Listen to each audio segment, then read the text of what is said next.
Now, Professor Manoj Kumar Jha. Thank you, Honorable Chairman sir. Thank you so very much. आज 7वीं बार राष्ट्रपति महोदया के अभिभाषण पे बोलने को खड़ा हुआ हूं। 7वां मौका है और 2 राष्ट्रपति देखे इस कार्यकाल में और 3 उपराष्ट्रपति देख लिए इसी कार्यकाल में। तो मैं जानता हूं कि महामहिम की स्क्रिप्ट की क्या पृष्ठभूमि है। I'm aware of it. I'm aware of the tradition.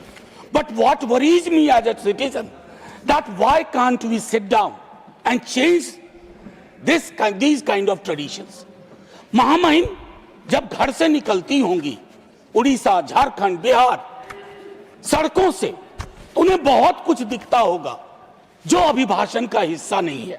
मेरे पास वक्त ज्यादा नहीं था महामहिम, थोड़ा माननीय सभापति महोदय, मैंने सोचा कि मैं प्रोज में अक्सर बोलता हूं, आज पोएट्री में बोलूंगा और बाद में अगर हमारे साथियों को दिलचस्पी हो तो मैं कवि का नाम भी बता दूंगा। बहरहाल मैं इसलिए कह रहा था कि जब वो निकलती होंगी महामहिम तो आय की असमानता के दर्शन होते होंगे। हमारे गणराज्य की नैतिक आत्मा है सामाजिक न्याय, उससे भी रूबरू होती होंगी अपने पुराने दोस्तों से बातचीत के आधार पर। माननीय सभापति महोदय, 28 जनवरी ये एड्रेस हुआ, 29 जनवरी को 2 चीज हुई है और मैं सभी सदस्यों का ध्यान आकृष्ट करना चाहता हूं, उसके बाद मैं कविता के अंश पे आऊंगा। माननीय सभापति महोदय, उस दिन कोर्ट में 2 ऑब्जर्वेशन बहुत महत्वपूर्ण है। एक कहा गया कि क्या हम उल्टे पांव की यात्रा पे निकल पड़े हैं, पीछे की ओर जा रहे हैं, यूजीसी रेगुलेशन के संदर्भ में। मेरा दिल किया कहूं, जी हाँ हुजूर। You got only 6 minutes. Sir, I thought you sought your protection. 2 minutes extra I'll take and I'll wind up without ringing the bell. जी हाँ हुजूर, एक देश के रूप में हम उल्टे पांव नहीं, पूरे तामझाम के साथ पीछे की ओर मार्च कर रहे हैं। यह भटकाव नहीं है, ये घोषित नीति है। हमारा गंतव्य आसमान की ऊंचाई नहीं, अतीत की खाई है। मैं क्यों कह रहा हूं? जब कहा गया कि ट्रेड यूनियन विकास में अवरोधक है, मैं जानता हूं यहां हमारे तमाम साथी अलग अलग दलों के, हम ट्रेड यूनियंस को किस तरह की महत्ता देते थे और देते हैं। फैक्ट्रीज एक्ट नहीं होता, एम्प्लॉयज स्टेट इंश्योरेंस एक्ट नहीं होता, मैटरनिटी बेनिफिट एक्ट नहीं होता और तमाम चीजें नहीं होती। और सर, उल्टे पांव की यात्रा का एक आलम है कि आज से नहीं, जब पहली बार मैंने सदन में कहा था कि मेरे घर आएंगे कभी मौका लगे माननीय सभापति महोदय, मैंने 4 तस्वीर लगा रखी है एंट्रेंस पे। वो सीवर में उतर के मरने वाले हमारे लोग हैं। जहरीली गैस किनको मार रही है? मुझे मंत्री महोदय ने जवाब दिया था 98% एक ही जाति के, उपजाति के लोग हैं। ये अपने आप में बताता है कि हम पीछे ही चल रहे हैं। माननीय सभापति महोदय, अब मैं कविता के अंश पे आता हूं। किसी से कोई शिकायत नहीं, यह चिट्ठी महामहिम के नाम है। महामहिम के माध्यम से देश के नाम एक खत। मेरे प्यारे देश, ये सबके पते पे एक साथ पहुंचे। यह खत किसी एक के नाम नहीं, न सत्ता के दरवाजे पर दस्तक, न विपक्ष की मेज पर जगह की मांग, न तालियों की उम्मीद, न इतिहास की फाइल में कैद होने की चाह। यह खत उन सब के नाम है जो बोल रहे हैं, जो चुप हैं या इन दोनों से विलग हैं।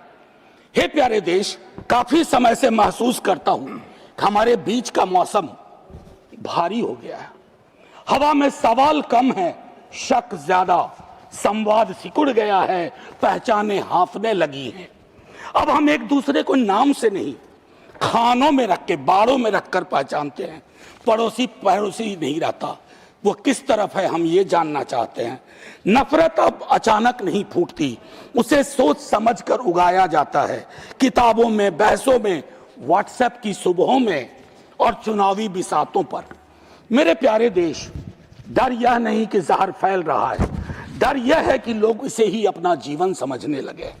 जैसे यही हवा हो, यही भाषा, यही भाव, यही नियति।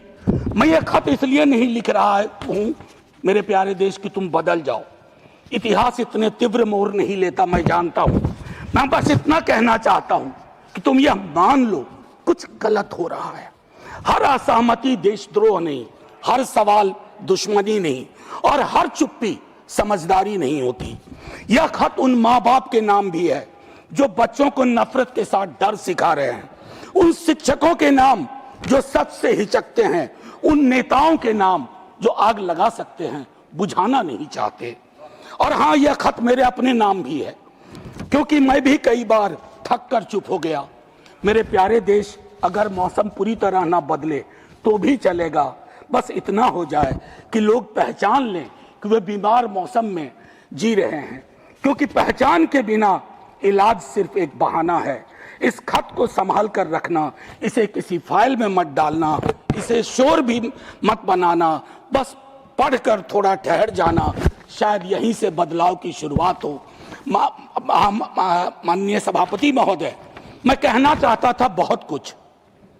महामहिम के अभिभाषण के संदर्भ में, राष्ट्रीय सुरक्षा की चिंताओं पर, घरेलू राजनीति के जहर पर, आय की भयावह असमानता पर, बेरोजगारी के दंश पर, लेकिन चुप रहूंगा। बोलूंगा तो फट पड़ूंगा। आप में से कई लोग साथ में फट पड़ेंगे और वह सत्ताधीशों को नागवार गुजरेगा जो कभी इधर हैं कभी उधर हैं, क्योंकि वे खौफ खाते हैं छात्र युवाओं के सवालों से ही नहीं, बल्कि अप्रकाशित पुस्तकों के पन्नों से भी। बकौल सर्वेश्वर रहा सक्सेना, बकौल सर्वेश्वर सनद रहे। देश सिर्फ कागज पर बना नक्शा नहीं होता, देश रिश्तों से बनता है। और जब सत्ता रिश्तों पर शक बोने लगती है तो संवाद देशद्रोह हो जाता है और सवालों से लोग डरने लगते हैं। फिर सरहदें नहीं टूटती, देश भीतर से चुपचाप दरकने लगता है। जय हिंद कहूं इससे पूर्व आपका धन्यवाद करना चाहता हूं। मैं चाहता हूं कि हमारी इस पूरी रवायत को, इस पूरी परंपरा को मैं जानबूझ करके इसको संदर्भ में रखना चाहता था कि हमारे संवाद के भी तरीके बहुत बदल गए हैं। ना जाने क्यों, मैं 100 दफा कह चुका हूं। 1 मिनट का वक्त दीजिए सभापति महोदय। ना जाने मैं क्यों एक सांसद के रूप में महसूस करता हूं कि हम एक दूसरे से दुश्मनी की जुबान में क्यों बात करते हैं। अगर इधर से कोई कुछ बोले तो क्या जरूरी है कि उधर से उस तरह का शोर मचाया जाए जिसके बगैर भी संसद में बात की जा सकती है। मैं पढ़ता हूं, मैंने 52 की संसद के बारे में पढ़ा, 57 पढ़ा। विपक्ष बहुत छोटा था, लेकिन छोटा आकार अपने आप में ये नहीं है कि विजडम भी छोटा ही होगा, ज्ञान भी छोटा ही होगा, सोच भी छोटी ही होगी। मेरा मानना है कि ये बैरियर टूटने चाहिए। इसे कोई अन्यथा न ले। इसे कोई अन्यथा न। सुधांशु जी, आज तक सदन में कभी कोई ऐसी बात नहीं बोली है जिससे किसी की